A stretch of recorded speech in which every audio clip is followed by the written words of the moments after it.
Someone else talked about what's going on in Portland, and what's happening in Portland is horrific. And depending on what news program you watch will determine your worldview or your view of your own country. Hell, your view of your own state.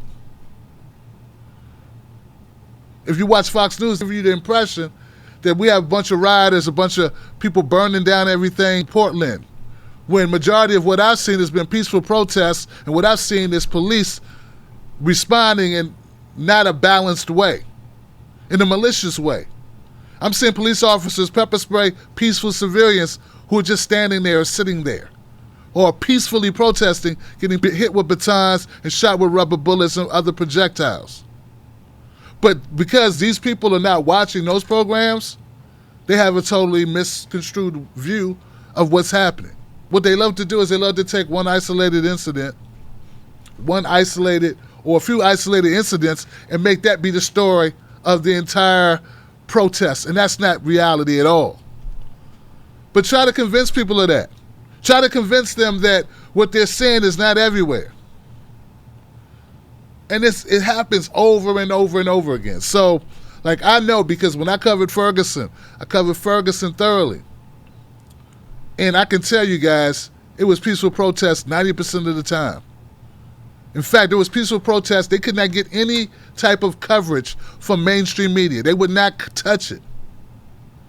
Maybe they were still operating under the DNC rules, which were to ignore Black Lives Matter. This wasn't that long ago.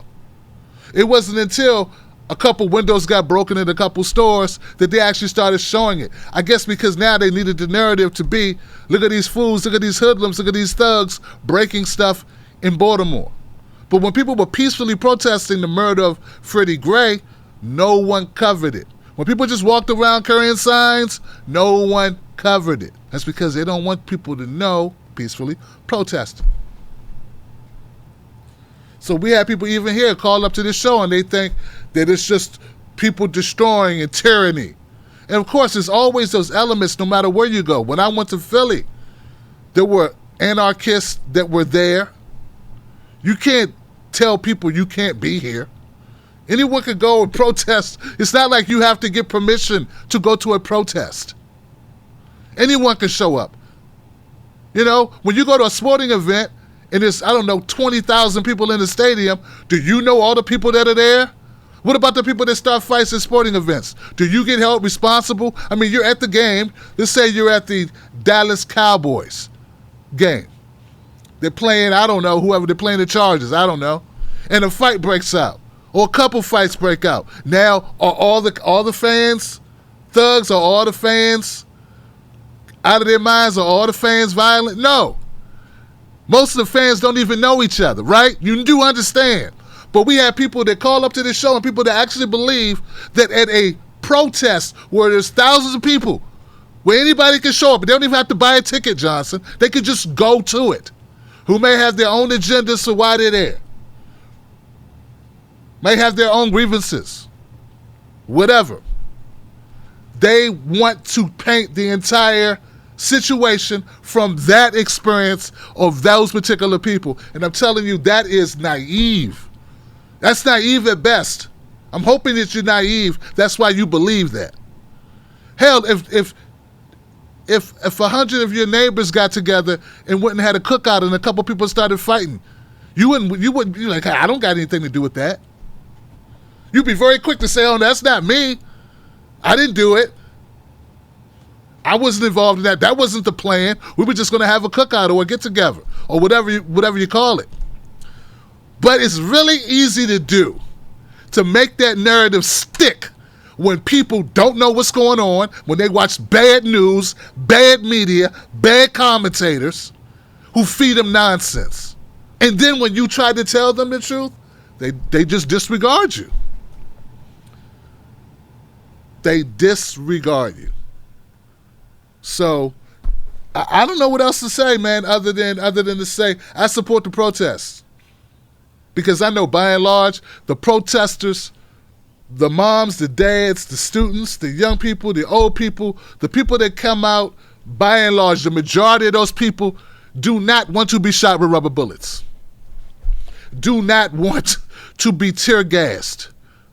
Do not want to be hit with projectiles.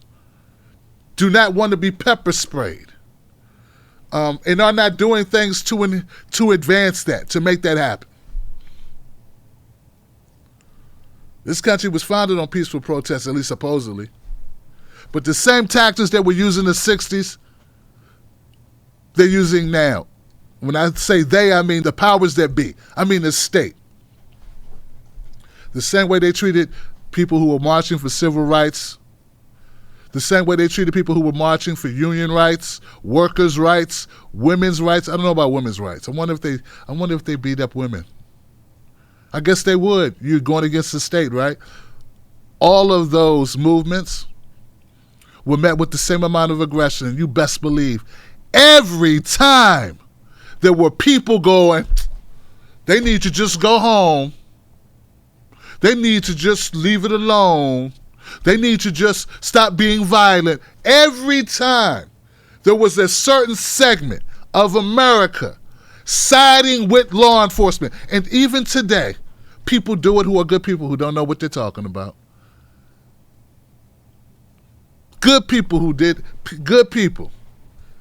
Saying you need to go home, you don't need to fight for your workers' rights. Back when we didn't even have a minimum wage, or back when there was no workers' rights, no workers' compensation, kids losing arms, men dying on driving trucks 18, 20 hours, and if you ask for a day off, they fire you and hire somebody else in your spot.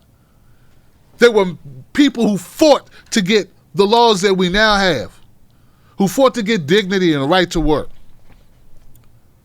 And there were people that were sat at home, who weren't involved at all, who watched the TV or listened to the radio probably, and said they're causing trouble.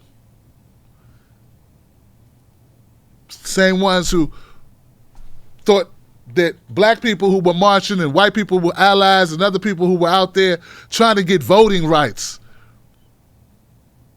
carrying signs that I'm a man. There were people that sat at home and said, there they go, starting trouble. Look at them, making that dog bite them. See, that's what they do. They go out there and they force the police to have to hit them with tear gas and water cannons. Do you realize that you're one of those people now? I'm serious. I want to shame you. I want you to take a good look at yourself. When you are repeating that crap, you are just as bad as those people back in the day in every step of America's supposed evolution.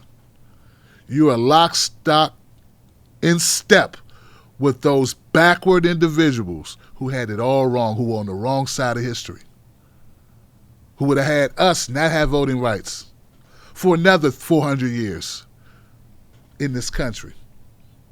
Because we needed to just slow down. For women to have the right to their own bodies or the rights to vote as well. The right to work. To be treated with dignity in the workplace. Women's movement. Right?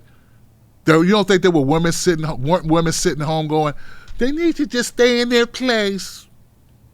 They need to not cause trouble. Of course there were.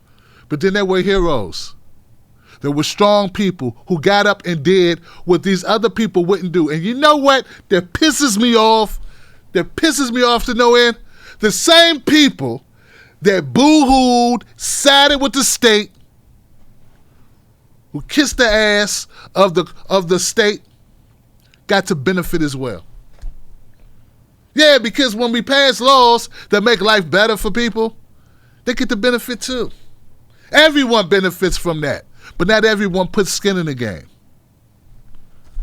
That's a shame. You shouldn't be able to benefit from it, but you do, because that's the way it works. And I get it, but it just burns me up, man. It burns me up. I understand when you disagree with something, or you dislike something, or you reject something, but you should try to understand what it is you're rejecting. Open your mind and try to understand what you're rejecting. Understand what you're against and why you're against it. Because it's infuriating to me, and it's also a shame. And it's not that these are bad people, they just don't know any better. They believe the media. They believe what they're being fed. They believe it, they accept it.